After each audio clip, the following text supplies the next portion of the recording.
Hey guys, it's Channon Rose, and in today's video I'm going to be doing something I've never done before, and that is reading a story out of my book. Hey! Raindrops, drop top, smoking, no cooking, the hot box.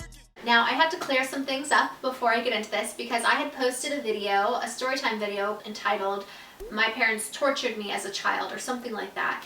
And I got quite a few comments from people saying that it was really fucked up of me to post that video because I wasn't really tortured as a child.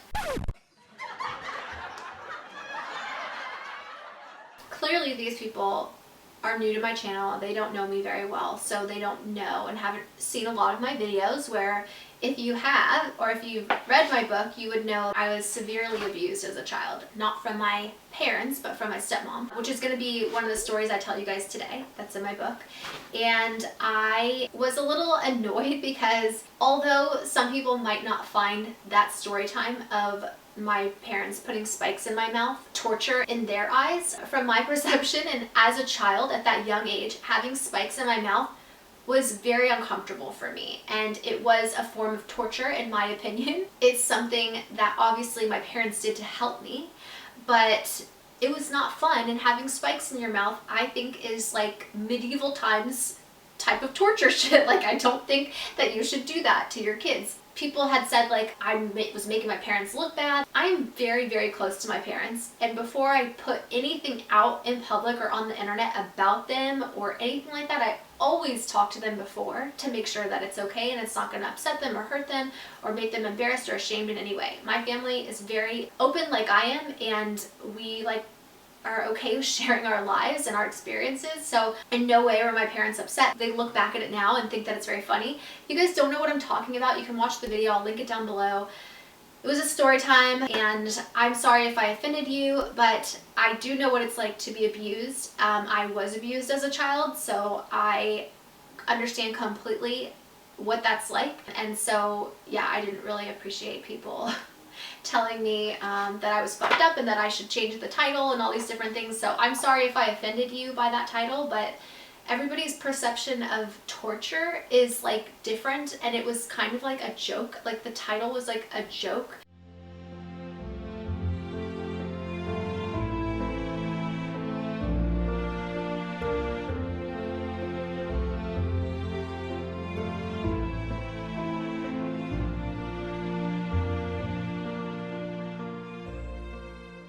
And I don't think people got it, but it was like torture to me. But it's funny looking back on it now. I don't know, it's hard to explain. I guess you don't know unless you've gone through it to be able to understand that. So maybe I should have explained that in the video. I didn't think that people would get upset about it. So anyway, I hope that clears that up. Let's get into the video. This is my first book that I wrote. It's called The Story of Channon Rose. You guys have not read it, I would highly recommend it. I think that if it wasn't my book, I would highly recommend it and say it's a really good book. Not just because it's an entertaining story about somebody, but also because it gives a lot of really good advice and life lessons, in my opinion. And I didn't just want to write a book about my life. I wanted to help people that have either gone through similar things I've gone through, so that they feel less alone, and also to maybe prevent somebody from going down the same path I did. I just think it's a very good book. It has really good reviews on Amazon, so if you don't take my word for it, take everyone else that's read it. And the really awesome thing is that this is actually like a series, so the second book is going to be coming out this summer. I'm so excited. So yeah, it's tentative that it's coming out this summer. If you've already read this, the second book is coming, so I know people have been bugging me about it for a very long time. Alright, let me stop rambling. Okay, so I'm going to be reading to you guys chapter 3.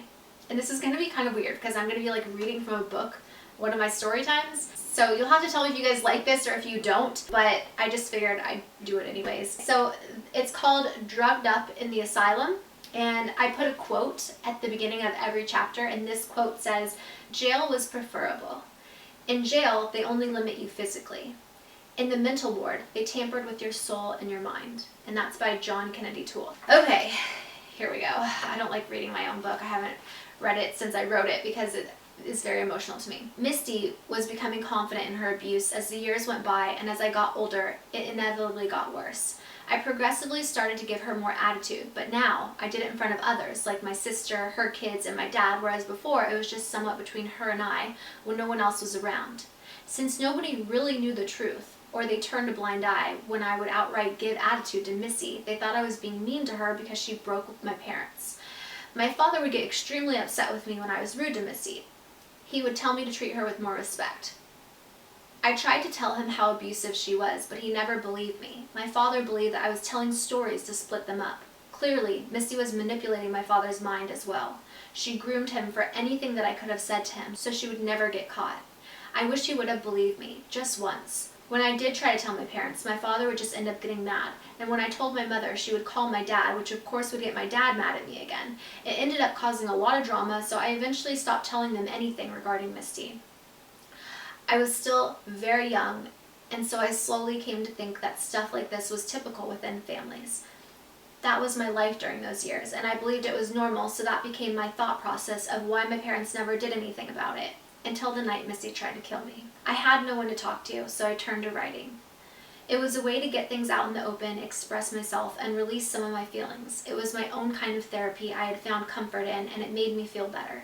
One night, I was home alone with Missy. I dreaded these days when I was left alone at home with her. Everyone else was at a basketball game that my dad was coaching, but I had to stay home and do homework. I had already had a rough day, mostly because some of the very hurtful things that Missy said to me earlier in the day. She said that my dad loved her family more than mine, and that's why I stay with my mom most of the time. Sorry.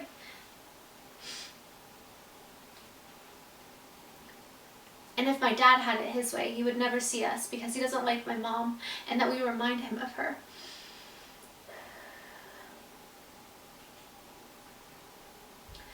She explained that he simply doesn't have time for us. She also told me that my dad said that I was a mistake in the first place and that he wished he never had me or married my mom. What Misty told me hurt my heart beyond belief. How could anyone say this to a little girl? Her manipulative rants were so evil, and her being my elder, I believed them. I blamed Missy and not my dad because I loved my dad and thought none of this would ever have happened if she hadn't come into the picture. Who could I talk to? Was what she's saying was true? I was alone, afraid, scared, confused, and felt deeply unloved. The calm I found was during my writing. So that same day, I wrote a poem about all the hurt I was feeling, and I eventually turned my poem into a song. So in the book, I write down like the poem that I had written, and I did turn it into a song later on. It's actually on my YouTube channel. I did a music video to it. It's called Missy, and I'll try to link it down below if I can remember. I'm not going to read the whole poem because I feel like if you want to read it, you can just listen to the song. Okay, so then I wrote, I had left my room to use the restroom, and when I came back, Missy was in my room reading the poem with tears streaming down her face. She wasn't sad, she was angry, shaking with anger. I was shocked and petrified. Missy stared at me with her piercing brown eyes as if the world had stopped and every ounce of her focus, hatred, anger, and disgust was focused directly at me. In that moment, nothing in the world could have pulled her focus away from me. Her eyes almost looked as if they went black as she stared at me as if she wanted to kill me. In an eerily calm voice, she said, I want you to tear this up, throw it away, and I don't ever want to see it again. I was terrified, but at the same time I was furious that she had invaded my privacy, gone into my room, and read my diary. I responded in a trembling voice, no, that is my personal stuff, it's mine, and I want to keep it. It was the first time that I had blatantly refused to act on her orders, but I couldn't believe the words that fell out of my mouth. As soon as I responded back to her, I wanted to take my words back. I swallowed hard and was so nervous for what was going to happen next. I knew she was going to hurt me. I just didn't know how or what was coming this time. We were home alone, and I had no one there to help me. She could do whatever she wanted to me. Missy was smart, and she had figured out ways of hiding the physical and verbal abuse she had done to me. I knew something was coming my way, and here I was, a little girl, about to be severely punished, beaten, or possibly much worse. One thing I did know is that Missy would find a way to put all the blame on me for whatever was about to happen. I was too afraid to say what she had read to her face, which is why I wrote it in my diary to begin with. Everything went dead quiet, and then she stepped towards me. I took another step back, but now I was stuck back against the wall. Missy took another step towards me. I had run out of room and I was trapped. She was now within inches of me. I was now face to face with her when she screamed, I'm not going to play your games, little girl. You will throw this fucking paper away now. I had never seen this kind of intensity from her before. I could feel her anger. It was unlike anything I'd felt or seen from her before. I had yelled back at her, "No, I don't want to." I don't know what I was thinking, but I was still sticking up for myself because I knew either way I was going to get hurt. Misty threw the paper on the ground, grabbed my arms, and violently threw me to the ground. Before I could do anything, she got on top of me and pinned me down. She started screaming, "How could you write these things about me, you little bitch? How could you say these horrible things, you little stupid cunt? Don't you see how happy I make your father? These are all lies. Is this what you want, your parents back together? Is this your way of trying to get rid of me? I will never let that happen, you little piece of shit," as she spit on me. She would scream nasty things to me and spit in my face. I remember the taste of her salty tears as they dropped from her eyes onto my face and into my mouth. She was frantically screaming, crying and trembling all at the same time. I wanted so badly to wipe away her nasty spit and tears off of me, but she had my arms pinned down to the ground and she was squeezing my tiny little arms so hard. She had her entire body on top of me, pushing down onto my body with all of her weight. I felt like I couldn't move and she was so heavy. I yelled, "Let me go, let go of me, you're hurting me." But it was as if she couldn't hear a word I was saying. My words meant nothing. I was less than nothing to her. She was in such a rage. She might not have even comprehended or understood my plea for release. I felt like she was on top of me for forever. Time had stopped. Her screams became louder, more obscene, and there was nobody to stop her.